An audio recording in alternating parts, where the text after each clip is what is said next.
आज बिहार अभियंत्रण विश्वविद्यालय के तृतीय दीक्षांत समारोह में उपस्थित बिहार के लोकप्रिय उप मुख्यमंत्री आदरणीय विजेंद्र प्रसाद यादव जी, बिहार सरकार के माननीय शिक्षा मंत्री मिथिलेश तिवारी जी,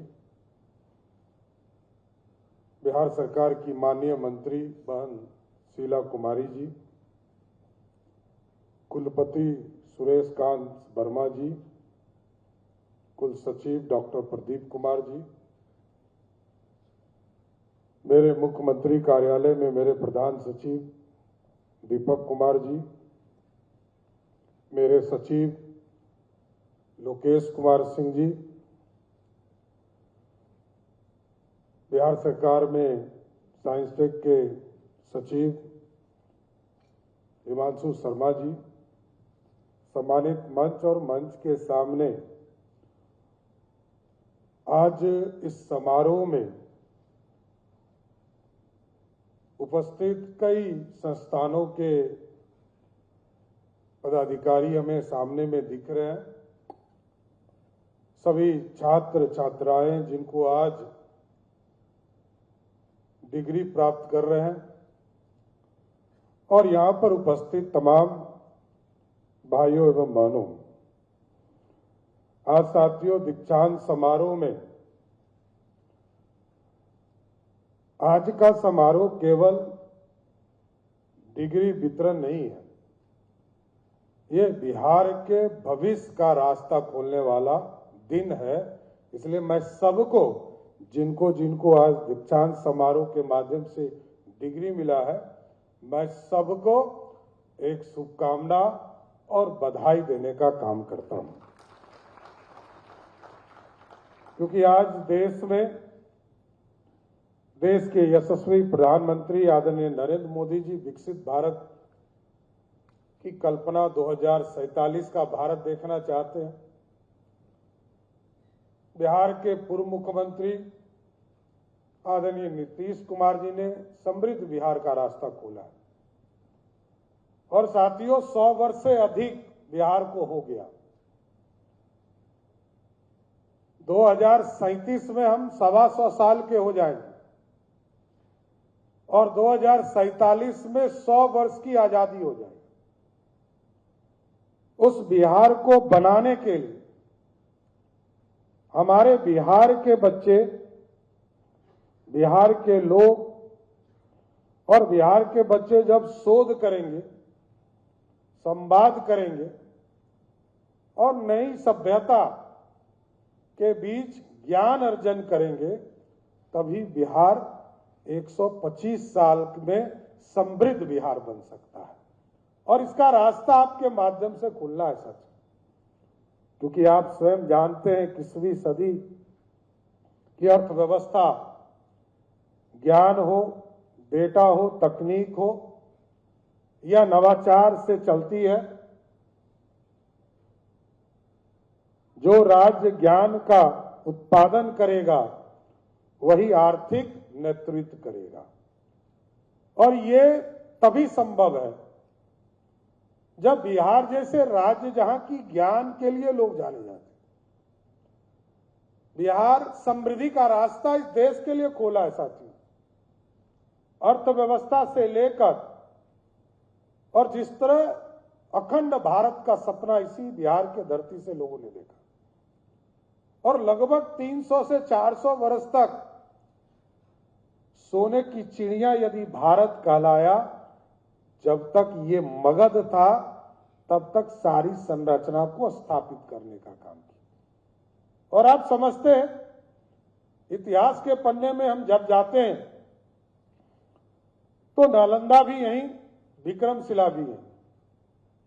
मुझे तो खुशी हुआ, आदरणीय प्रधानमंत्री जी 2024 में आए और उन्होंने नालंदा का उद्घाटन किया। तत्कालीन मुख्यमंत्री जी इसके सपने को नीचे जमीन तक उतारे। आदरणीय प्रधानमंत्री जी जब 14 में आए तो उस पूरी संरचना को, जो विरासत था हमारा, उसको कैसे जमीन पर आया जाए। 2024 का वो दिन हमें याद है कि जब वो जून माह में तीसरी बार प्रधानमंत्री बनने के बाद आए और उन्होंने नालंदा के गौरवशाली इतिहास को सरजमीन पर स्थापित करने का काम किया सर। और उसी दिन हमको तो टास्क भी दिए थे उन्होंने कि नालंदा तो स्थापित हो गया, अब आगे विक्रमशिला का रास्ता खोलो। मैं अभी 15 तारीख को भागलपुर जिले में था और विक्रमशिला यूनिवर्सिटी के लिए जो जमीन का काम था, लगभग 220 एकड़ जमीन विक्रमशिला यूनिवर्सिटी के लिए, क्योंकि उस दिन भी सबसे महत्वपूर्ण दिन था बिहार के शिक्षा के लिए कि बिहार में एक साथ 211 डिग्री कॉलेज खोले जा रहे थे और साथ ही साथ विक्रमशिला यूनिवर्सिटी का जमीन हम भारत सरकार को देने का काम कर रहे थे। तो इतिहास के पन्नों में वो दिन याद रहेगा। और उसी दिन एक तो जब मैं मुजफ्फरपुर गया, उस दिन भी हमें खुशी हुई कि जब MIT मुजफ्फरपुर के बारे में लोकेश जी ने, हिमांशु जी ने चर्चा किया और वहां पर आर्किटेक्चर एवं सिविल साइंस के लिए हम लोगों ने कल्पना की है कि वहां पर एक यूनिवर्सिटी बनाने का काम हम लोग जरूर करने का काम करें।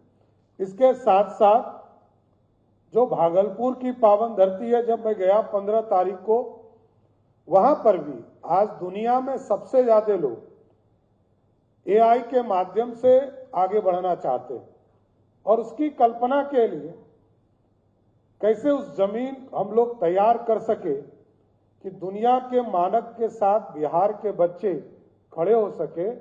तो भागलपुर में भी जो MIT है उसके अंदर हम लोगों ने AI एंड कंप्यूटर साइंस का एक यूनिवर्सिटी स्थापित करने का काम शुरुआत किया है साथ, क्योंकि अब तकनीक से हम लड़ सकते हैं। दुनिया के मानक पर तभी खड़ा हो पाएंगे जब हम दुनिया के साथ खड़े हो सके। दुनिया किस तरह तेज गति से बढ़ पा रहा है, क्योंकि कुछ कालखंडों में बिहार पीछे छूटा है, लेकिन अब लगातार ये आगे बढ़ने का प्रयास किया जा रहा है और आगे हम बढ़ेंगे। इसलिए AI के सेक्टर में भी हम लोग लगातार बढ़ रहे और बिहार अपने आप में अनोखा राज्य है साथियों। जिस बिहार में आज बिहार के 38 जिले में हमारा इंजीनियरिंग कॉलेज है, पटना और भागलपुर में चीजों को और स्थापित किया जा रहा है। इसके साथ साथ जो सबसे महत्वपूर्ण है कि बिहार जैसे राज्य में हम आज के तारीख में, बिहार जैसे राज्य में 10 रुपया में इंजीनियरिंग की पढ़ाई होती है और 5 रुपया में पॉलिटेक्निक की पढ़ाई होती है। यह दुनिया में कहीं नहीं हो सकता है, यह बिहार है। हमारे बच्चों को लगातार प्रोत्साहन के तौर पर लगातार हम आगे बढ़ाने का काम कर रहे हैं।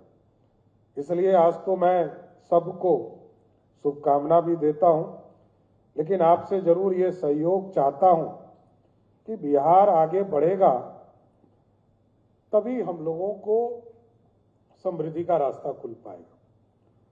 क्योंकि आज जरूर आपको डिग्री मिल रहा है और कोई इंजीनियर यदि बनता है तो उसके डिग्री से पहचान नहीं होती, उसकी पहचान होती है वो जो पुल बनाता है उससे उसकी पहचान होती है।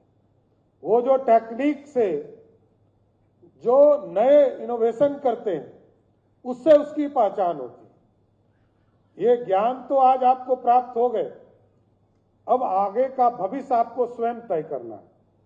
कैसे तकनीक से का सहयोग लेकर विकसित भारत की कल्पना करना, स्टार्टअप के माध्यम से कैसे बिहार जैसे गरीब राज्य को समृद्धि का रास्ता दिखाना इन तमाम चीजों पर हमको आगे बढ़ते रहना चाहिए। इसलिए साथियों, मैं फिर से यही कहूंगा कि अब दुनिया पूर्ण रूप से आगे बढ़ने का समय आया है और दुनिया में हमको कंपटीशन करने का समय आया है। दुनिया में अभी जब मैं देख आया तो मैंने देखा कि कई हमारे लोग, हमारे जो छात्र छात्राएं, इन्होंने कई चीजों का इनोवेशन किया है। और आप जो नई चीज लाते हैं, स्टार्टअप लाते हैं, इसी के लिए हम लोगों ने एक तय किया है कि बिहार टेक के तौर पर जो इंडस्ट्री के लिए सुझाव देंगे कि कैसे स्टार्टअप के माध्यम से आपके जीवन में नए इनोवेशन से आपके जीवन में कैसे खुशहाली आ सकता है, इसको जरूर आप उसमें रजिस्टर कराइए। और बिहार टेक में जैसे ही आप रजिस्टर्ड होइएगा, हम जरूर आश्वस्त करते हैं जो अच्छे इनोवेशन के साथ आएंगे उनको समृद्धि का रास्ता बिहार टेक के माध्यम से जरूर देने का काम करें, क्योंकि ये रास्ता है। क्योंकि अब तो इतना फास्ट हो चुका जीवन। आज से 25 साल पहले लोगों को इंटरनेट, मोबाइल कुछ ही लोगों के पास उपलब्ध थे। आज करोड़ों लोगों के पास मोबाइल है, इंटरनेट उपलब्ध है और दुनिया मुट्ठी में। दुनिया की कोई भी जानकारी तुरंत उपलब्ध हो जाती। मैं अभी परसों गया था, माननीय शिक्षा मंत्री जी यहाँ उपलब्ध हैं, मैं गया था बिहार कोचिंग क्लासेस का लाइव क्लासेस पटना के स्कूलों में शुरू किया गया साथी। मतलब सोच से परे जो टेक्नोलॉजी का प्रयोग किया जा रहा है, क्योंकि हमारे ही लोगों ने इसकी शुरुआत किया। आज कोचिंग क्लासेस चल रहे हैं लाइव, और अभी तो एक नया ऐप हम लोगों को बताया गया कि हमारे छात्रों को विद्यालय परीक्षा समिति के माध्यम से उपलब्ध कराया गया कि 10 बजे रात में भी यदि उस ऐप पर जाकर कोई बच्चा अपने ओटीपी के माध्यम से जो उसको जानकारी देनी है, यदि उसको 10 बजे रात में भी यदि किसी शिक्षक की जरूरत है और अपने घर में है, तो आपको जानकर खुशी होगी कि 10 बजे रात, 11 बजे रात में भी 1 मिनट के अंदर उसको लाइव क्लास पर उनको मोबाइल या आईपैड के माध्यम से पढ़ाने का काम किया। इसलिए पूरी तरह मैं तो यही कहूंगा कि आप लोग आज बिहार इंजीनियरिंग विश्वविद्यालय के माध्यम से आज आपका दीक्षांत समारोह है, लेकिन कुछ चीजों पर जरूर ध्यान रखिएगा कि शोध की सफलता कैसे हो सकती है, तभी समाज की सफलता होगी साथी। और नए नए सोच से ही हम आगे बढ़ पाएंगे। मैं तो जरूर चाहूंगा कि नौकरी खोजने वाला मत बनिएगा, क्योंकि हमारे यहाँ ट्रेंड है कि हमको सरकारी नौकरी मिल जाए, भले वो चतुर्वर्गीय कर्मचारी का नौकरी क्यों ना हो। हम सिक्योर्ड करना चाहते हैं अपने आप को। लेकिन मेरा ये मानना है कि यदि अपने जीवन को समृद्ध बनाना है और परिवार की समृद्धि का रास्ता खोलना है, तो जॉब लेने वाला नहीं बनकर जॉब देने वाला बनने की कल्पना के साथ लोगों के बीच में जाइए। जरूर मेरी मानना है कि आप आगे बढ़ेंगे।